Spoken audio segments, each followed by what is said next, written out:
This is a disclaimer, an invitation to listen beyond the words. Dear listeners, as you prepare to lose yourself in the tapestry of this tale, spun with care and woven with countless voices, allow me a moment to reflect on the nature of storytelling itself. Words, like wayward stars, often shine with unpredictable brilliance. They illuminate, they resonate, but they can also flicker as they cross from tongue to ear.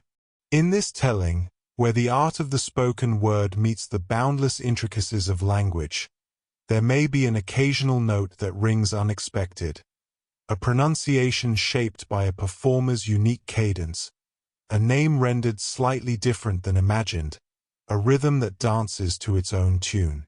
These moments are not flaws, but gentle reminders of the heart behind the performance, breathing life into the story in its own vivid way. Rather than distractions, consider them the creases in an ancient map, the character of a voice etched with the echoes of the world it seeks to bring alive. They are the marks of a tale well told, alive with the imperfections that makes human. Lean into the magic, allow the story to wash over you, and trust that, no matter the shape of each word, the soul of the journey remains unchanged. Your willingness to listen with an open heart is the truest magic of all. The Return of Sherlock Holmes, by Sir Arthur Conan Doyle. Chapter 1. The Adventure of the Empty House. It was in the spring of the year 1894 that all London was interested, and the fashionable world dismayed, by the murder of the Honourable Ronald Adair under most unusual and inexplicable circumstances. The public has already learned those particulars of the crime which came out in the police investigation, but a good deal was suppressed upon that occasion, since the case for the prosecution was so overwhelmingly strong that it was not necessary to bring forward all the facts. Only now, at the end of nearly 10 years, am I allowed to supply those missing links which make up the whole of that remarkable chain. The crime was of interest in itself, but that interest was as nothing to me compared to the inconceivable sequel, which afforded me the greatest shock and surprise of any event in my adventurous life. Even now, after this long interval, I find myself thrilling as I think of it, and feeling once more that sudden flood of joy, amazement, and incredulity which utterly submerged my mind. Let me say to that public, which has shown some interest in those glimpses which I have occasionally given them of the thoughts and actions of a very remarkable man, that they are not to blame me if I have not shared my knowledge with them, for I should have considered it my first duty to do so, had I not been barred by a positive prohibition from his own lips, which was only withdrawn upon the 3rd of last month. It can be imagined that my close intimacy with Sherlock Holmes had interested me deeply in crime, and that after his disappearance I never failed to read with care the various problems which came before the public. And I even attempted, more than once, for my own private satisfaction, to employ his methods in their solution, though with indifferent success. There was none, however, which appealed to me like this tragedy of Ronald Adair. As I read the evidence at the inquest, which led up to a verdict of willful murder against some person or persons unknown, I realized more clearly than I had ever done the loss which the community had sustained by the death of Sherlock Holmes. There were points about this strange business which would, I was sure, have specially appealed to him, and the efforts of the police would have been supplemented, or more probably anticipated, by the trained observation and the alert mind of the first criminal agent in Europe. All day, as I drove upon my round, I turned over the case in my mind and found no explanation which appeared to me to be adequate. At the risk of telling a twice-told tale, I will recapitulate the facts as they were known to the public at the conclusion of the inquest. The Honourable Ronald Adair was the second son of the Earl of Maynooth, at that time governor of one of the Australian colonies. Adair's mother had returned from Australia to undergo the operation for cataract, and she, her son Ronald, and her daughter Hilda were living together at 427 Park Lane. The youth moved in the best society, had, so far as was known, no enemies and no particular vices. He had been engaged to Miss Edith Woodley, of Carstairs, but the engagement had been broken off by mutual consent some months before, and there was no sign that it had left any very profound feeling behind it. For the rest, the man's life moved in a narrow and conventional circle, for his habits were quiet and his nature unemotional. Yet it was upon this easygoing young aristocrat that death came, in most strange and unexpected form, between the hours of 10 and 11:20 on the night of March 30th, 1894.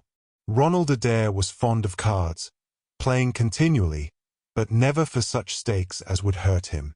He was a member of the Baldwin, the Cavendish, and the Bagatelle card clubs. It was shown that, after dinner on the day of his death, he had played a rubber of whist at the latter club.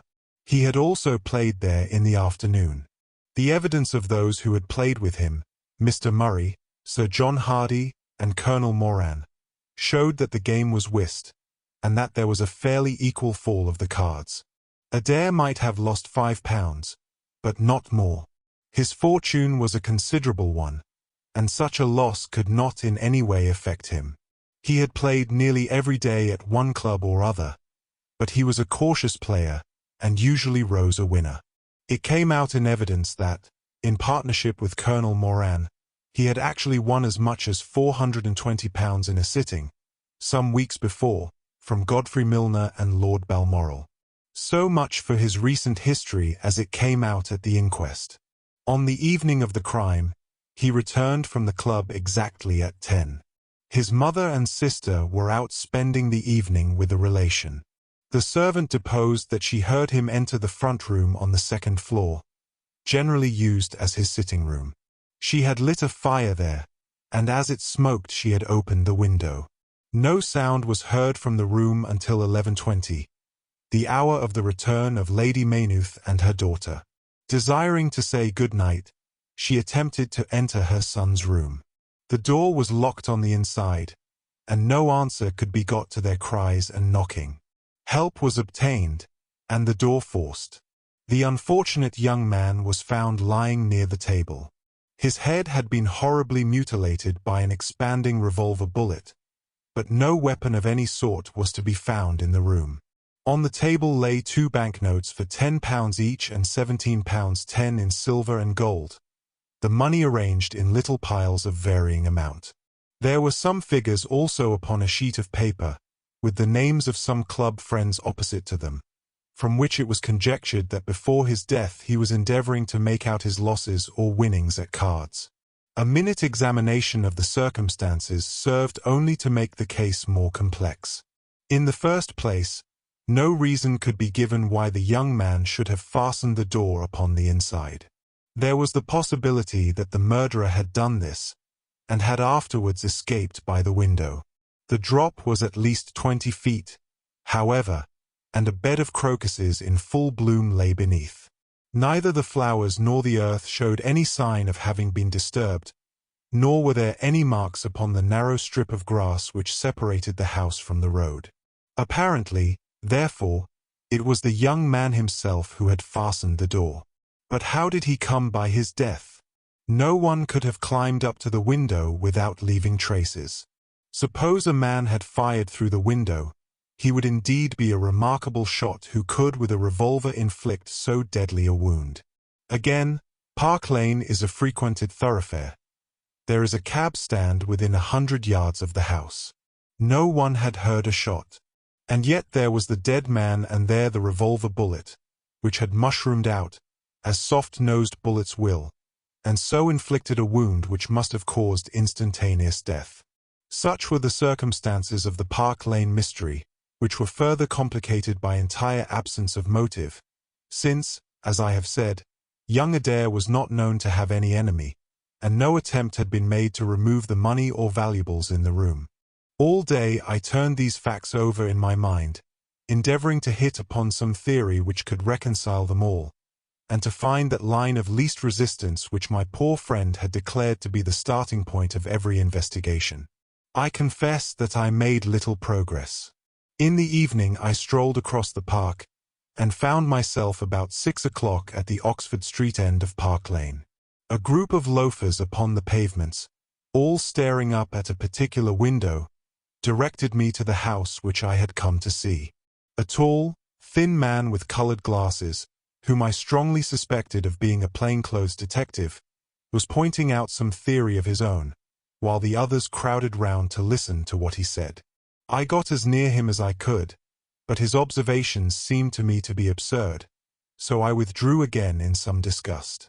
As I did so, I struck against an elderly, deformed man, who had been behind me, and I knocked down several books which he was carrying. I remember that as I picked them up, I observed the title of one of them, The Origin of Tree Worship, and it struck me that the fellow must be some poor bibliophile, who, either as a trade or as a hobby, was a collector of obscure volumes. I endeavored to apologize for the accident, but it was evident that these books which I had so unfortunately maltreated were very precious objects in the eyes of their owner. With a snarl of contempt he turned upon his heel, and I saw his curved back and white side whiskers disappear among the throng. My observations of number 427, Park Lane, did little to clear up the problem in which I was interested. The house was separated from the street by a low wall and railing, the whole not more than 5 feet high. It was perfectly easy, therefore, for anyone to get into the garden, but the window was entirely inaccessible, since there was no water pipe or anything which could help the most active man to climb it. More puzzled than ever, I retraced my steps to Kensington. I had not been in my study 5 minutes when the maid entered to say that a person desired to see me. To my astonishment, it was none other than my strange old book collector, his sharp, wizened face peering out from a frame of white hair, and his precious volumes, a dozen of them at least, wedged under his right arm. "You're surprised to see me, sir," said he, in a strange, croaking voice. I acknowledged that I was. "Well, I've a conscience, sir, and when I chanced to see you go into this house, as I came hobbling after you, I thought to myself, I'll just step in and see that kind gentleman, and tell him that if I was a bit gruff in my manner there was not any harm meant, and that I am much obliged to him for picking up my books." "You make too much of a trifle," said I. "May I ask how you knew who I was?" "Well, sir, if it isn't too great a liberty, I am a neighbor of yours, for you'll find my little bookshop at the corner of Church Street, and very happy to see you, I am sure. Maybe you collect yourself, sir. Here's British Birds, and Catullus, and the Holy War, a bargain, every one of them. With 5 volumes you could just fill that gap on that second shelf. It looks untidy, does it not, sir?" I moved my head to look at the cabinet behind me. When I turned again, Sherlock Holmes was standing smiling at me across my study table. I rose to my feet, stared at him for some seconds in utter amazement, and then it appears that I must have fainted for the first and the last time in my life. Certainly a grey mist swirled before my eyes, and when it cleared I found my collar ends undone and the tingling aftertaste of brandy upon my lips. Holmes was bending over my chair, his flask in his hand.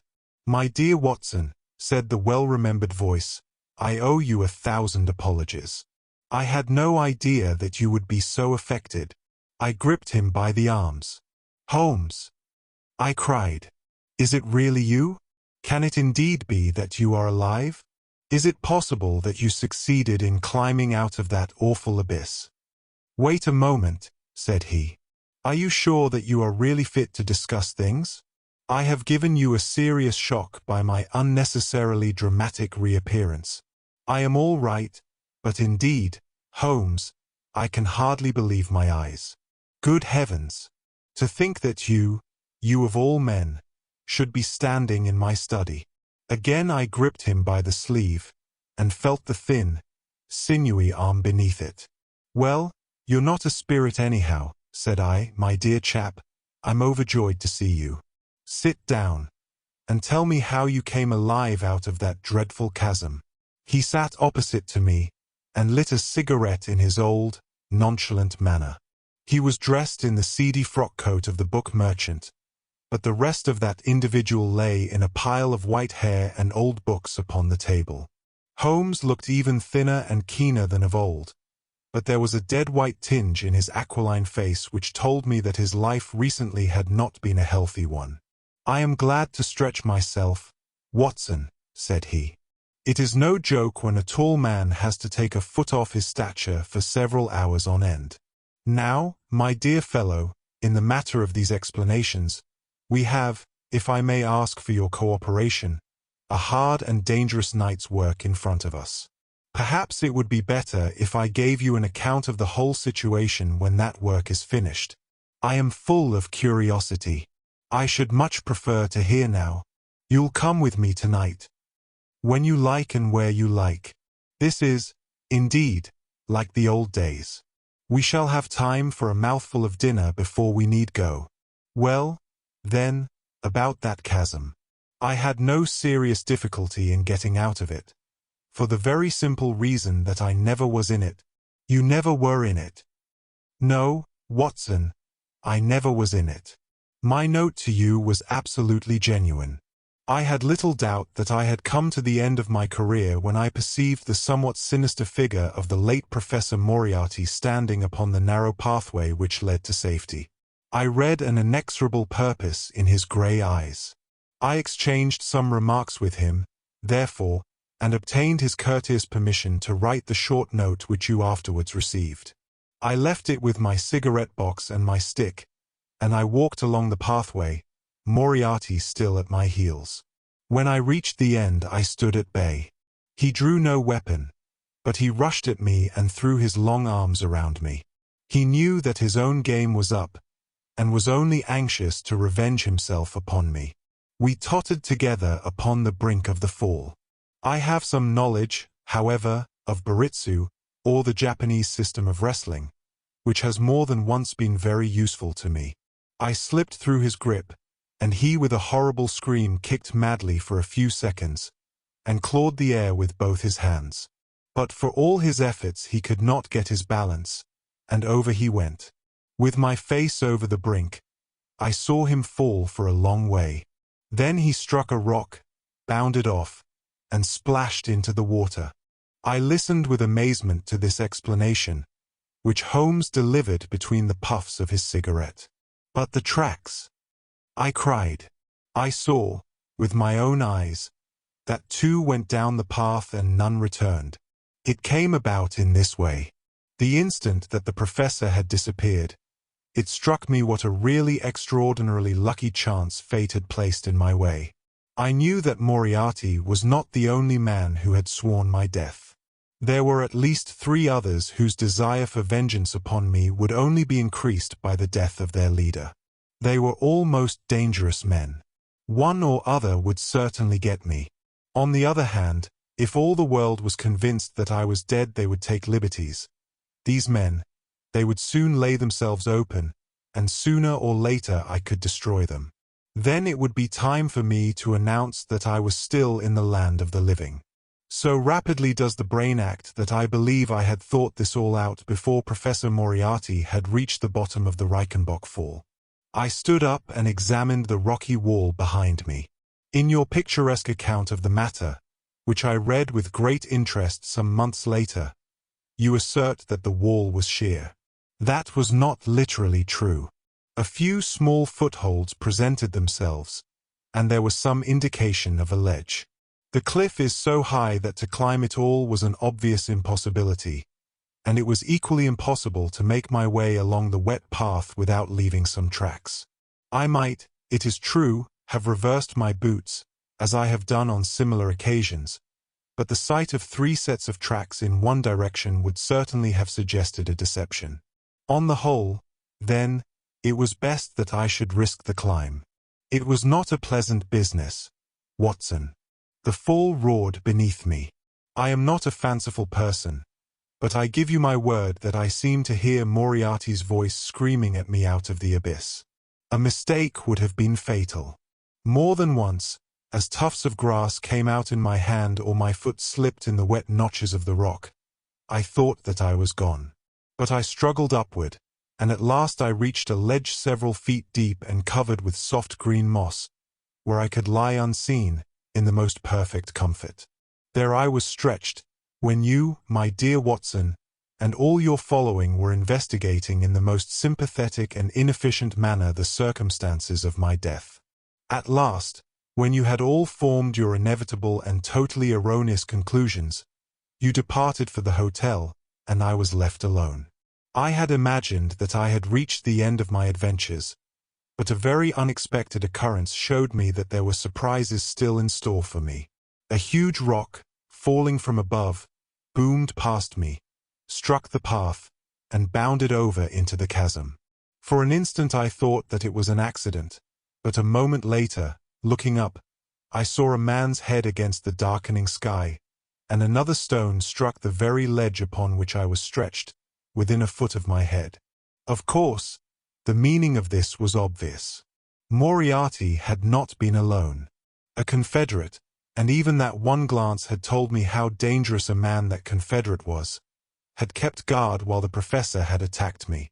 From a distance, unseen by me, he had been a witness of his friend's death and of my escape. He had waited, and then making his way round to the top of the cliff, he had endeavored to succeed where his comrade had failed. I did not take long to think about it. Watson. Again I saw that grim face look over the cliff, and I knew that it was the precursor of another stone. I scrambled down onto the path. I don't think I could have done it in cold blood. It was 100 times more difficult than getting up. But I had no time to think of the danger, for another stone sang past me as I hung by my hands from the edge of the ledge. Halfway down I slipped, but, by the blessing of God, I landed, torn and bleeding, upon the path. I took to my heels, did 10 miles over the mountains in the darkness, and a week later I found myself in Florence, with the certainty that no one in the world knew what had become of me. I had only one confidant, my brother Mycroft. I owe you many apologies, my dear Watson, but it was all important that it should be thought I was dead, and it is quite certain that you would not have written so convincing an account of my unhappy end had you not yourself thought that it was true. Several times during the last 3 years I have taken up my pen to write to you, but always I feared lest your affectionate regard for me should tempt you to some indiscretion which would betray my secret. For that reason I turned away from you this evening when you upset my books, for I was in danger at the time, and any show of surprise and emotion upon your part might have drawn attention to my identity and led to the most deplorable and irreparable results. As to Mycroft, I had to confide in him in order to obtain the money which I needed. The course of events in London did not run so well as I had hoped, for the trial of the Moriarty gang left 2 of its most dangerous members, my own most vindictive enemies, at liberty. I traveled for 2 years in Tibet, therefore, and amused myself by visiting Lhasa, and spending some days with the head lama. You may have read of the remarkable explorations of a Norwegian named Sigerson, but I am sure that it never occurred to you that you were receiving news of your friend. I then passed through Persia, looked in at Mecca, and paid a short but interesting visit to the Khalifa at Khartoum, the results of which I have communicated to the Foreign Office. Returning to France, I spent some months in a research into the coal-tar derivatives, which I conducted in a laboratory at Montpellier, in the south of France. Having concluded this to my satisfaction and learning that only one of my enemies was now left in London, I was about to return when my movements were hastened by the news of this very remarkable Park Lane mystery, which not only appealed to me by its own merits, but which seemed to offer some most peculiar personal opportunities. I came over at once to London, called in my own person at Baker Street, threw Mrs. Hudson into violent hysterics, and found that Mycroft had preserved my rooms and my papers exactly as they had always been.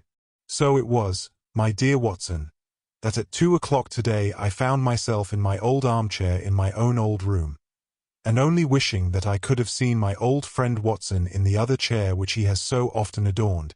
Such was the remarkable narrative to which I listened on that April evening, a narrative which would have been utterly incredible to me had it not been confirmed by the actual sight of the tall, spare figure and the keen, eager face, which I had never thought to see again.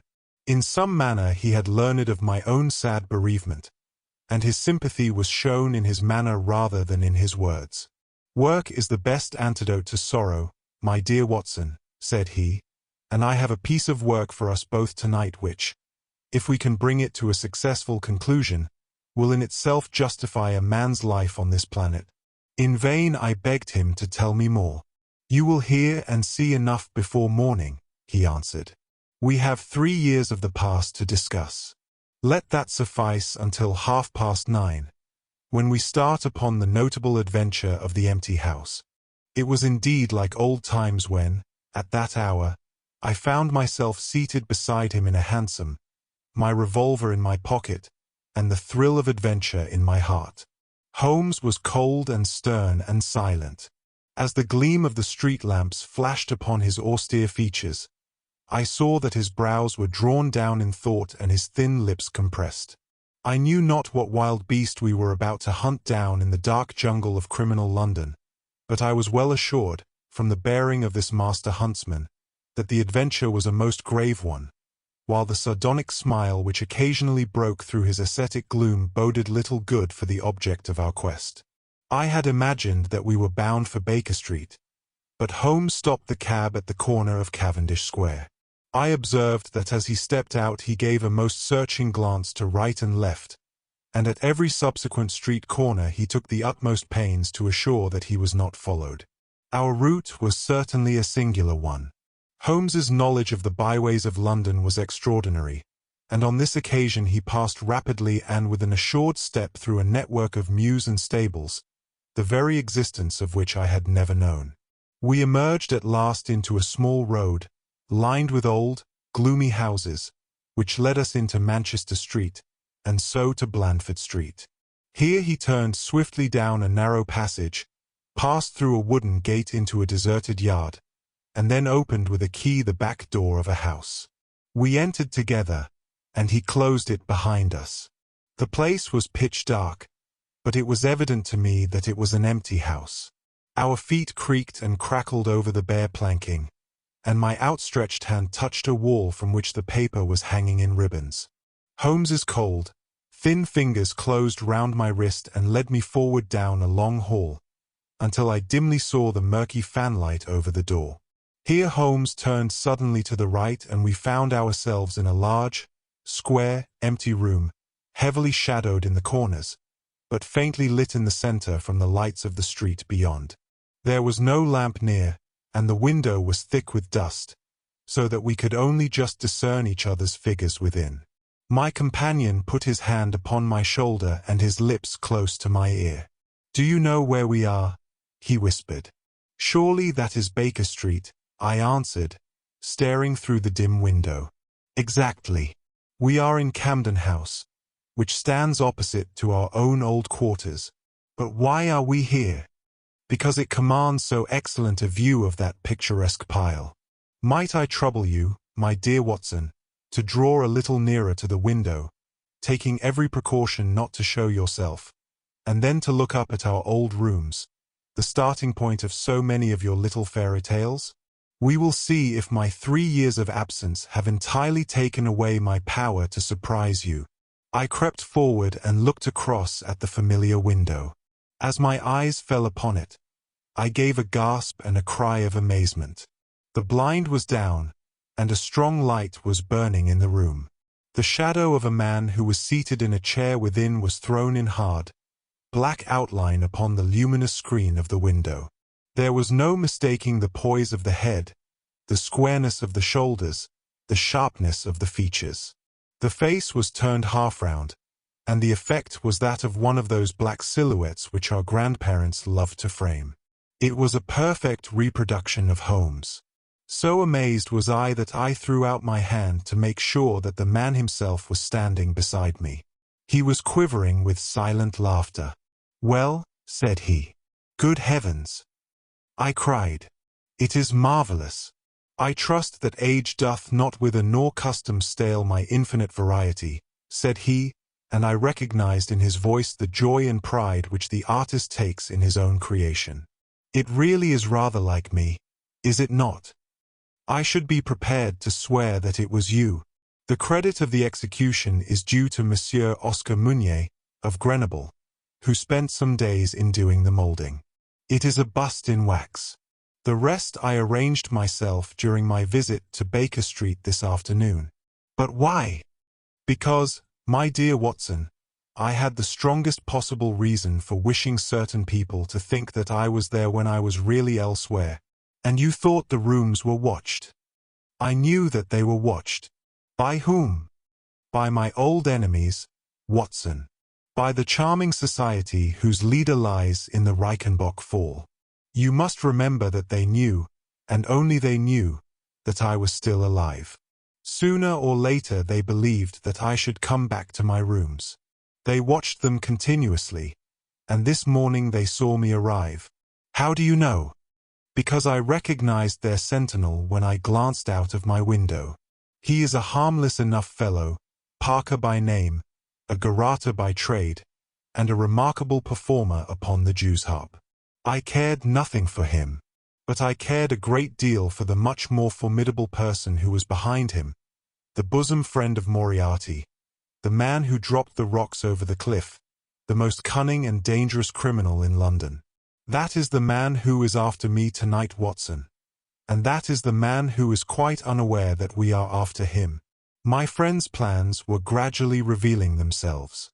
From this convenient retreat, the watchers were being watched and the trackers tracked.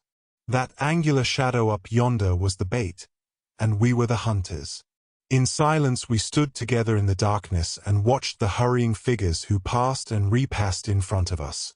Holmes was silent and motionless, but I could tell that he was keenly alert, and that his eyes were fixed intently upon the stream of passers-by. It was a bleak and boisterous night, and the wind whistled shrilly down the long street. Many people were moving to and fro, most of them muffled in their coats and cravats. Once or twice it seemed to me that I had seen the same figure before, and I especially noticed two men who appeared to be sheltering themselves from the wind in the doorway of a house some distance up the street. I tried to draw my companion's attention to them, but he gave a little ejaculation of impatience and continued to stare into the street. More than once he fidgeted with his feet and tapped rapidly with his fingers upon the wall. It was evident to me that he was becoming uneasy, and that his plans were not working out altogether as he had hoped. At last, as midnight approached and the street gradually cleared, he paced up and down the room in uncontrollable agitation. I was about to make some remark to him, when I raised my eyes to the lighted window, and again experienced almost as great a surprise as before. I clutched Holmes's arm and pointed upward. "The shadow has moved," I cried. It was indeed no longer the profile, but the back, which was turned towards us. 3 years had certainly not smoothed the asperities of his temper or his impatience with a less active intelligence than his own. "Of course it has moved," said he. "Am I such a farcical bungler, Watson, that I should erect an obvious dummy, and expect that some of the sharpest men in Europe would be deceived by it? We have been in this room 2 hours, and Mrs. Hudson has made some change in that figure 8 times, or once in every quarter of an hour. She works it from the front, so that her shadow may never be seen. Ah!" He drew in his breath with a shrill, excited intake. In the dim light I saw his head thrown forward, his whole attitude rigid with attention. Outside the street was absolutely deserted. Those 2 men might still be crouching in the doorway, but I could no longer see them. All was still and dark, save only that brilliant yellow screen in front of us with the black figure outlined upon its center.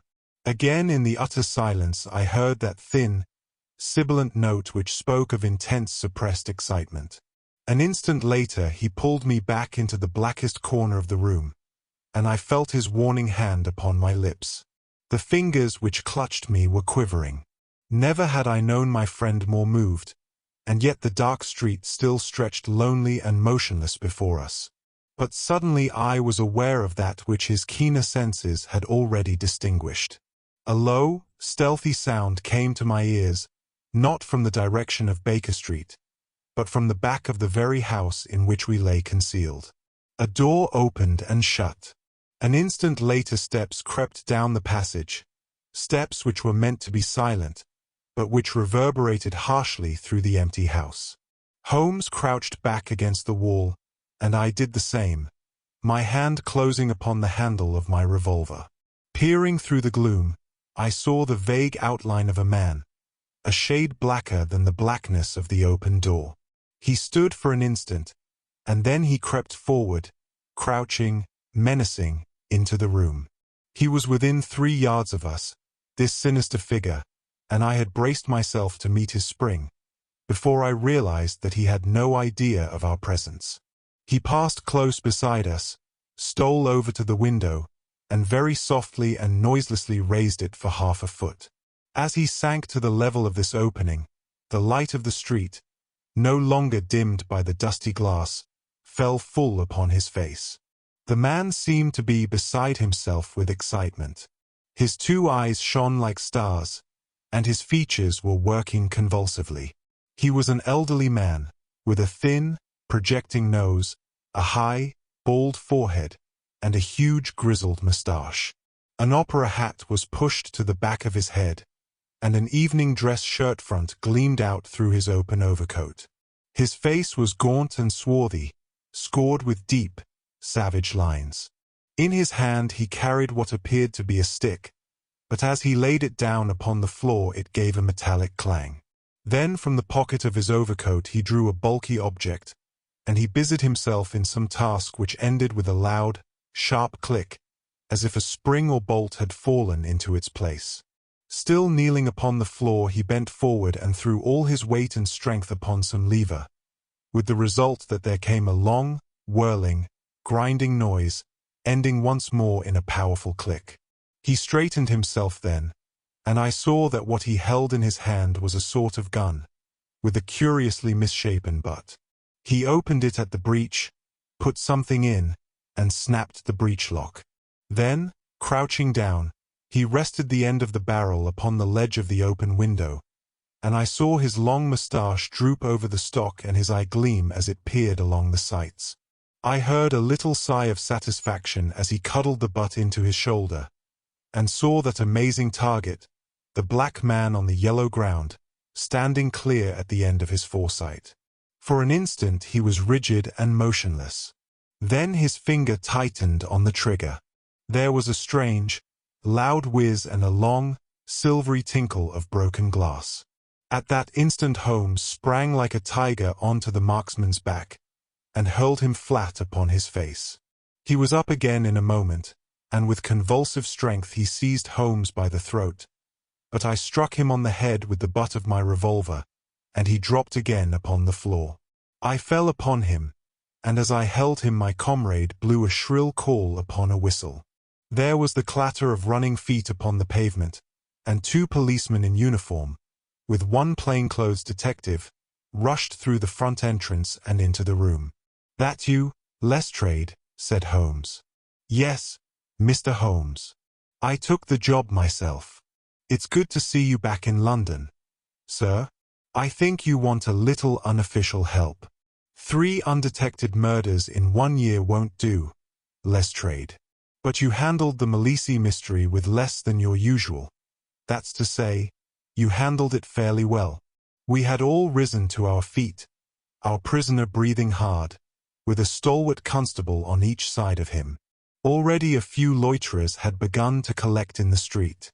Holmes stepped up to the window, closed it, and dropped the blinds. Lestrade had produced 2 candles, and the policemen had uncovered their lanterns. I was able at last to have a good look at our prisoner. It was a tremendously virile and yet sinister face which was turned towards us. With the brow of a philosopher above and the jaw of a sensualist below, the man must have started with great capacities for good or for evil. But one could not look upon his cruel blue eyes, with their drooping, cynical lids, or upon the fierce, aggressive nose and the threatening, deep-lined brow, without reading nature's plainest danger signals. He took no heed of any of us, but his eyes were fixed upon Holmes's face with an expression in which hatred and amazement were equally blended. "You fiend," he kept on muttering. "You clever, clever fiend." "Ah, Colonel," said Holmes, arranging his rumpled collar. Journeys end in lovers' meetings, as the old play says. I don't think I have had the pleasure of seeing you since you favored me with those attentions as I lay on the ledge above the Reichenbach Fall. The colonel still stared at my friend like a man in a trance. You cunning, cunning fiend, was all that he could say. I have not introduced you yet, said Holmes. This, gentleman, is Colonel Sebastian Moran, once of Her Majesty's Indian Army, and the best heavy-game shot that our Eastern Empire has ever produced. I believe I am correct, Colonel, in saying that your bag of tigers still remains unrivaled. The fierce old man said nothing, but still glared at my companion. With his savage eyes and bristling moustache, he was wonderfully like a tiger himself. I wonder that my very simple stratagem could deceive so old a shikari, said Holmes. It must be very familiar to you. Have you not tethered a young kid under a tree, lain above it with your rifle, and waited for the bait to bring up your tiger? This empty house is my tree, and you are my tiger. You have possibly had other guns in reserve in case there should be several tigers, or in the unlikely supposition of your own aim failing you. These, he pointed around, are my other guns. The parallel is exact. Colonel Moran sprang forward with a snarl of rage, but the constables dragged him back. The fury upon his face was terrible to look at. I confess that you had one small surprise for me, said Holmes. I did not anticipate that you would yourself make use of this empty house and this convenient front window. I had imagined you as operating from the street, where my friend, Lestrade, and his merry men were awaiting you. With that exception, all has gone as I expected. Colonel Moran turned to the official detective. You may or may not have just cause for arresting me, said he, but at least there can be no reason why I should submit to the jibes of this person. If I am in the hands of the law, let things be done in a legal way. Well, that's reasonable enough, said Lestrade. Nothing further you have to say, Mr. Holmes, before we go. Holmes had picked up the powerful airgun from the floor and was examining its mechanism. An admirable and unique weapon, said he, noiseless and of tremendous power.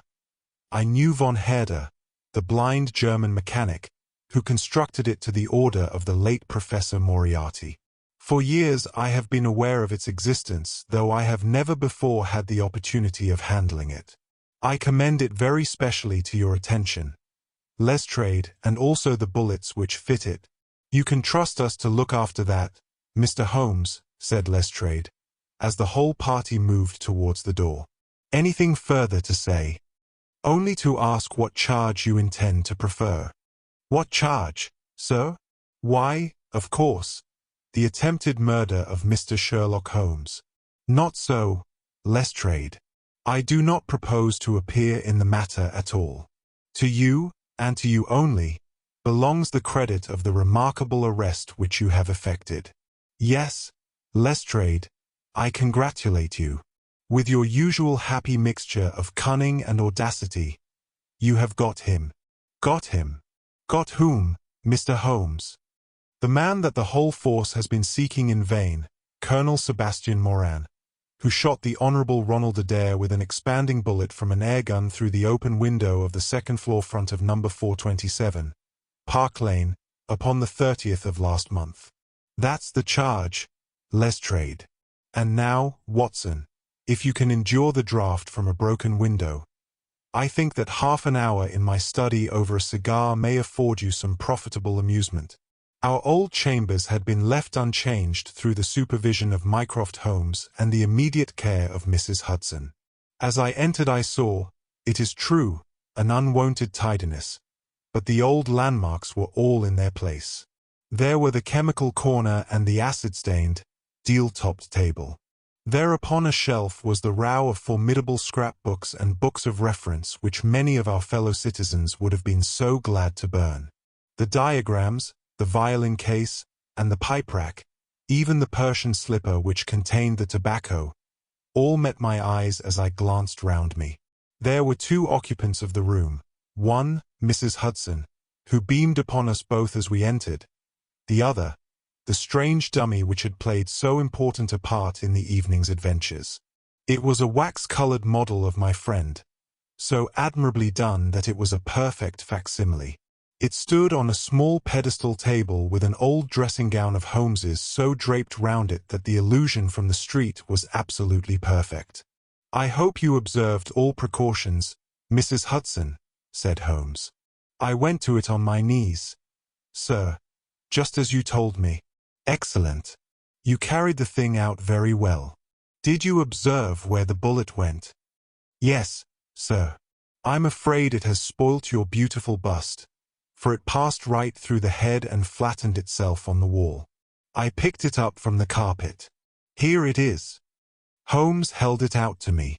"A soft revolver bullet, as you perceive, Watson. There's genius in that, for who would expect to find such a thing fired from an airgun? All right, Mrs. Hudson. I am much obliged for your assistance. And now, Watson, let me see you in your old seat once more, for there are several points which I should like to discuss with you." He had thrown off the seedy frock coat, and now he was the Holmes of old in the mouse-colored dressing gown which he took from his effigy. The old shikari's nerves have not lost their steadiness, nor his eyes their keenness, said he, with a laugh, as he inspected the shattered forehead of his bust. Plumb in the middle of the back of the head and smack through the brain. He was the best shot in India, and I expect that there are few better in London. Have you heard the name? No, I have not. Well, such is fame. But, then, if I remember right, you had not heard the name of Professor James Moriarty, who had one of the great brains of the century. Just give me down my index of biographies from the shelf. He turned over the pages lazily, leaning back in his chair and blowing great clouds from his cigar. "My collection of MS is a fine one," said he. "Moriarty himself is enough to make any letter illustrious, and here is Morgan the poisoner, and Merridew of abominable memory, and Matthews, who knocked out my left canine in the waiting room at Charing Cross, and, finally, here is our friend of tonight." He handed over the book, and I read. Moran, Sebastian, Colonel, unemployed, formerly 1st Bangalore Pioneers. Born London, 1840. Son of Sir Augustus Moran, C.B., once British Minister to Persia. Educated Eton and Oxford. Served in Jawaki Campaign, Afghan Campaign, Charasayab, Despatches, Sherpa, and Kabul. Author of Heavy Game of the Western Himalayas, 1881. 3 Months in the Jungle, 1884. Address, Conduit Street. Clubs, the Anglo-Indian, the Tankerville, the Bagatelle Card Club. On the margin was written, in Holmes's precise hand, "The second most dangerous man in London." "This is astonishing," said I, as I handed back the volume. "The man's career is that of an honorable soldier." "It is true," Holmes answered. "Up to a certain point he did well. He was always a man of iron nerve, and the story is still told in India how he crawled down a drain after a wounded man-eating tiger. There are some trees, Watson, which grow to a certain height, and then suddenly develop some unsightly eccentricity. You will see it often in humans. I have a theory that the individual represents in his development the whole procession of his ancestors, and that such a sudden turn to good or evil stands for some strong influence which came into the line of his pedigree. The person becomes, as it were, the epitome of the history of his own family. It is surely rather fanciful. Well, I don't insist upon it. Whatever the cause, Colonel Moran began to go wrong. Without any open scandal, he still made India too hot to hold him. He retired, came to London, and again acquired an evil name. It was at this time that he was sought out by Professor Moriarty, to whom for a time he was chief of the staff. Moriarty supplied him liberally with money, and used him only in 1 or 2 very high-class jobs, which no ordinary criminal could have undertaken. You may have some recollection of the death of Mrs. Stewart, of Lauder, in 1887. Not? Well, I am sure Moran was at the bottom of it, but nothing could be proved. So cleverly was the colonel concealed that, even when the Moriarty gang was broken up, we could not incriminate him. You remember at that date, when I called upon you in your rooms, how I put up the shutters for fear of air guns. No doubt you thought me fanciful.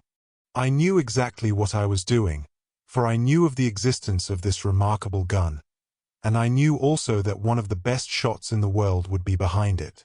When we were in Switzerland, he followed us with Moriarty, and it was undoubtedly he who gave me that evil 5 minutes on the Reichenbach ledge. You may think that I read the papers with some attention during my sojourn in France, on the lookout for any chance of laying him by the heels. So long as he was free in London, my life would really not have been worth living. Night and day the shadow would have been over me, and sooner or later his chance must have come. What could I do? I could not shoot him at sight, or I should myself be in the dock. There was no use appealing to a magistrate. They cannot interfere on the strength of what would appear to them to be a wild suspicion. So I could do nothing. But I watched the criminal news, knowing that sooner or later I should get him. Then came the death of this Ronald Adair.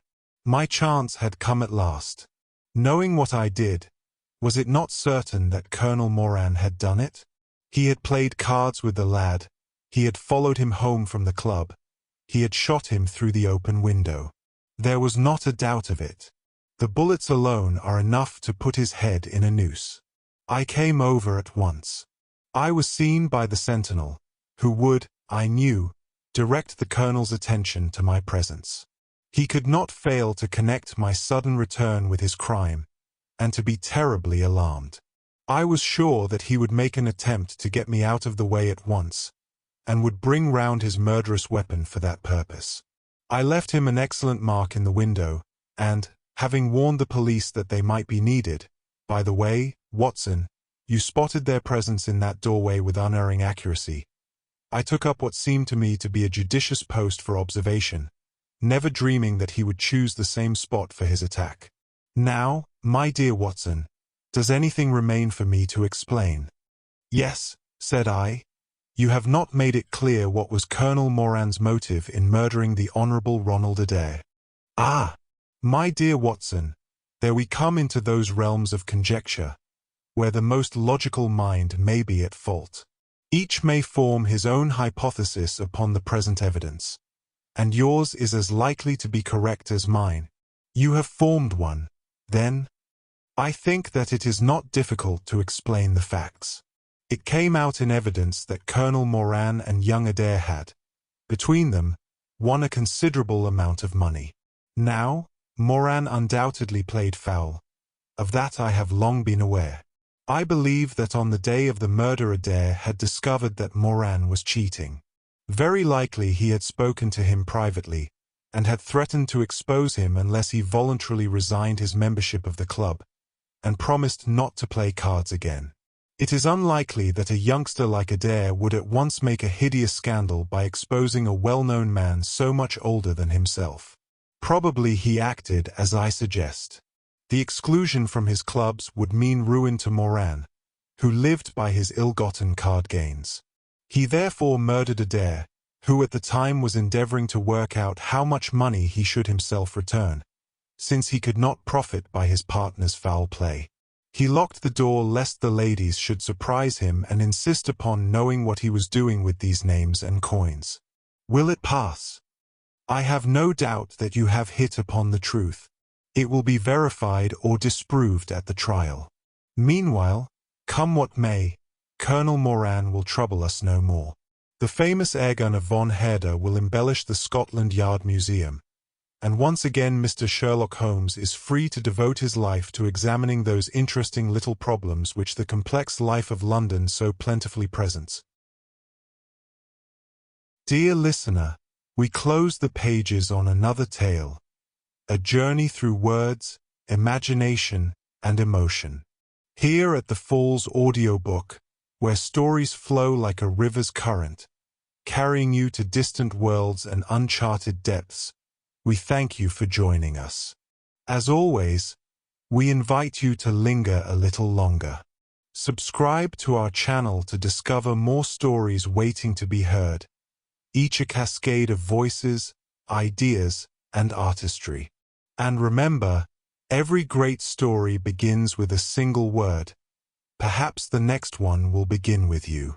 Until our voices meet again, may your days be filled with quiet moments, rich pages, and the soothing sound of a story well told. This is the Falls Audiobook, signing off.